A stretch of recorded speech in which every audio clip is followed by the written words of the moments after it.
आपण पाहत आहात राईट न्यूज, बातमी आहे तशी.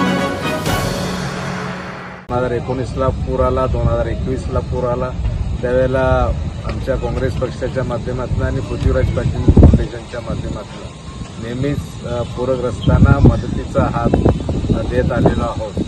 यंदाही नागरिकांनी महापुराच्या आपत्तीबद्दल काळजी करू नये.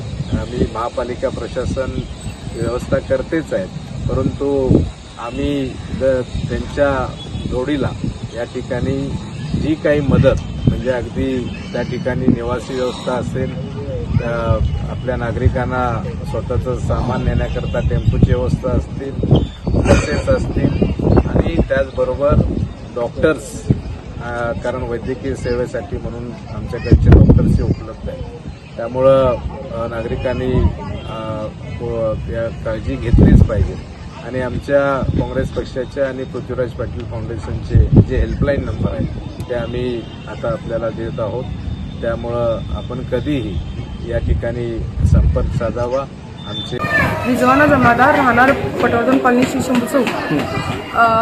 रात्री पाणी आल्यावर आमचं सगळं धांदळ उडालेली. मग आम्ही नंबर हुडकून काढला पृथ्वीराज फाउंडेशन त्यांचा. मग त्यांच्याकडनं आम्ही नंबर घेऊन त्यांना कॉल केला. त्यांनी लगेच अर्जंटमध्ये तिथे येऊन आमचं सगळं सामान वगैरे, साहित्य वगैरे सगळं हलवून त्यांनी आमच्या इथे 17 नंबर शाळेत त्यांनी राहायचं नियोजन केलं. खाण्याचं वगैरे सगळं आमचं चालू आहे. आता सध्याला आम्ही इथे आलो आहे. काय नाही, त्यांच्या गाड्या वगैरे होत्या, त्यांच्या गाड्याने त्यांनी आम्हाला सगळं आणून इथं सोडलं वगैरे सगळं. सगळं सुविधा वगैरे त्यांनीच करायला लागल्यात आणि भरपूर आमचं सामान इकडं तिकडं घेऊन त्यांनी गेले. आता शाळेत वगैरे येऊन आता आणि येऊन इथं विचारा वगैरे लागल्यात त्यांनी काय पाहिजे काय नाही. आता ब्लँकेट वगैरे नाही, त्यांना सगळं ते सांगितलं. मग त्यांनी ते पण सोय करतो म्हणून सांगितलं पृथ्वीराज फाउंडेशन त्यांची. आपण पाहत आहात राईट न्यूज, बातमी आहे तशी.